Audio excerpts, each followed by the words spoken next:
Hi everyone, Mohan physics academy में JEE में 2025 के पीवाईक्यू एंड सोल्यूशन में आपका स्वागत है। आज हम लोग डिस्कस करने वाले वर्क एनर्जी पावर से आया हुआ ये सवाल। तो चलिए डिस्कस करते हैं। सवाल क्या है, देखिए। A force F is equal to x square y i cap plus y square j cap act on a particle in a plane x plus y is equal to 10। The work done by this force during a displacement from 0 to 4,2 पे पूछा गया है। Joule round off nearest integer में, यदि ये integer ना आए तो पूछा गया है। तो चलिए सवाल देखते हैं। हम लोगों ने जो वर्क डन कैलकुलेट करने के लिए बोला गया है। तो वर्क डन जो हम लोगों ने पढ़ रखा है, एक तो कांस्टेंट फोर्स के लिए पढ़ रखा है, फोर्स इन डॉट डिस्प्लेसमेंट, ठीक है, जिसको हम लोग लिखते हैं क्या, एफ डी कॉस थीटा।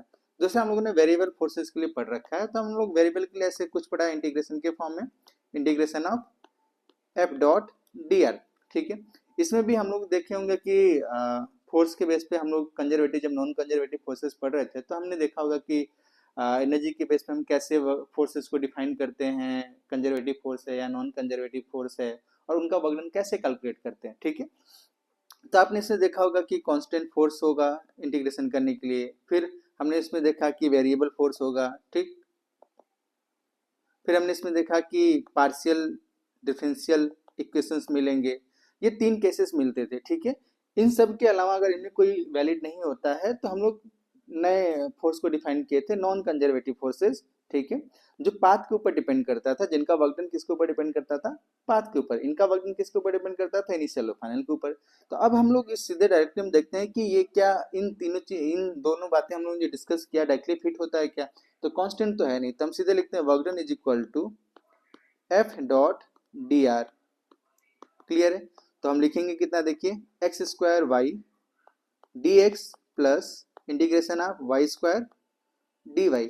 तो जब मैं इसको इंटीग्रेट करने की कोशिश करूंगा तो मुझे ये बात समझ में आ रहा है कि इंटीग्रेट नहीं हो पाएगा। क्यों? क्योंकि हम लोग ने इसके पार्शियल इसको इंटीग्रेट करके कैसे सीखा था, एक्स क्यूब बाई 3 वाई, और यहाँ पर क्या सीखा था, इसको पार्शियली करेंगे तो ये वाई क्यूब बाई 3, और दोनों टर्म सेम होने चाहिए, बट यहाँ पर सेम तो है नहीं, तो ये इंटीग्रेट तो नहीं हो पाएगा, मतलब इसका वर्क डन हम लोग ऐसे कैलकुलेट नहीं कर सकते, ठीक है।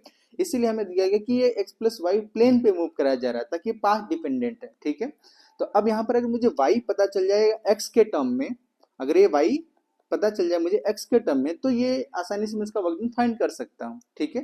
तो एक्स प्लस वाई हमें एक प्लेन दिया गया है जो 10 के बराबर है, और उसी के ऊपर उसी के ऊपर पार्टिकल मूव कर रहा है। तो यहाँ पर वाई की वैल्यू क्या लिख सकता हूँ मैं, 10 माइनस एक्स। इसको आप इस इक्वेशन में उठा के रख दीजिए, ठीक है।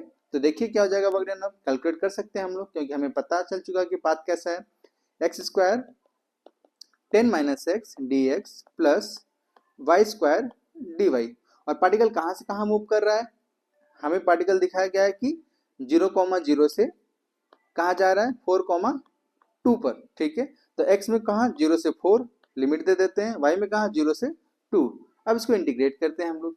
जब हम लोग इसको इंटीग्रेट करेंगे तो देखिए कितना हो जाएगा, work done is equal to, ये 10 मल्टीप्लाई कर लेते हैं तो 10x स्क्वायर डी एक्स का इंटीग्रेशन 0 से 4 माइनस एक्स स्क्वायर को मल्टीप्लाई करेंगे माइनस एक्स के साथ, ये एक्स क्यूब हो जाएगा, डी एक्स का इंटीग्रेशन 0 से 4 plus y square d y को इंटीग्रेशन 0 से 2 तक। अब इनको इंटीग्रेट करके लिमिट के साथ रखते हैं तो ये हो जाएगा 10x क्यूब बाई 3, लिमिट कहाँ से कहाँ तक, 0 से 4 प्लस सॉरी माइनस, ये कहाँ एक्स क्यूब को हम लोग इंटीग्रेट करेंगे तो x to the power 4 by 4, कहाँ से कहाँ लिमिट 0 से 4, प्लस वाई स्क्वायर को इंटीग्रेट करेंगे तो वाई क्यूब बाई 3, क्योंकि अब आसानी से इंटीग्रेट हो सकता है, तो 0 से 2। इन सबको लिमिट रखने के बाद वैल्यू चेक करते हैं हम लोग। तो ये हो जाएगा 10 एक्स क्यूब की वैल्यू, एक्स की जगह हम क्या रखेंगे 4 के पावर में क्यूब बाई 3, जीरो को रखेंगे तो जीरो ही आएगा, उसका कोई मतलब नहीं है, माइनस ये क्या रखेंगे 4 के, एक्स की जगह 4 रखेंगे, पावर में 4 डिवाइडेड बाई 4, ठीक है, प्लस वाई की जगह क्या रखेंगे 2 के पावर में क्यूब बाई 3। बात क्लियर है। देखिए अब इनको सॉल्व करते हैं हम लोग। तो हमें ये समझ में आ रहा है कि 4 क्यूब कॉमन ले सकते हैं हम लोग। देखिए दोनों को, इनको इसको इसको साथ में सॉल्व करते हैं। 4 क्यूब को कॉमन ले लेते हैं हम लोग, तो हमारे पास बचेगा 10/3 और माइनस 4/4 प्लस 2 के पावर में 2 के पावर क्यूब की वैल्यू 8/3 हो जाएगा ऐसे, ठीक। अब इनको जोड़ते हैं तो ये 4 क्यूब 10/3 -1 प्लस 8/3। बात क्लियर है? तो ये 4 क्यूब 10/3 माइनस 1 इंटू 7/3 हो जाएगा। देखिए ये प्लस 8/3। अब सबको साथ में जोड़ लेते हैं, तो 4 क्यूब को हम लोग लिख सकते हैं 64 इंटू 7/3 प्लस 8/3। बात क्लियर?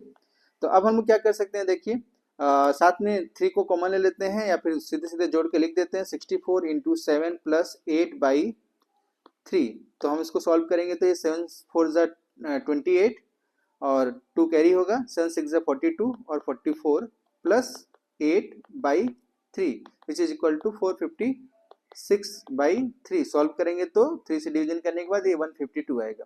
तो डायरेक्टली ये इंटीजर में ही है, तो अपने पास आंसर कितना हो गया, ये पूरा टोटल जो हमारे पास मिलेगा वर्क डन कितना 152 जूल। तो क्या होगा इसमें integer value 152 joule is the right answer. I hope ये बातें आपको समझ में आई होंगी। Thank you for watching.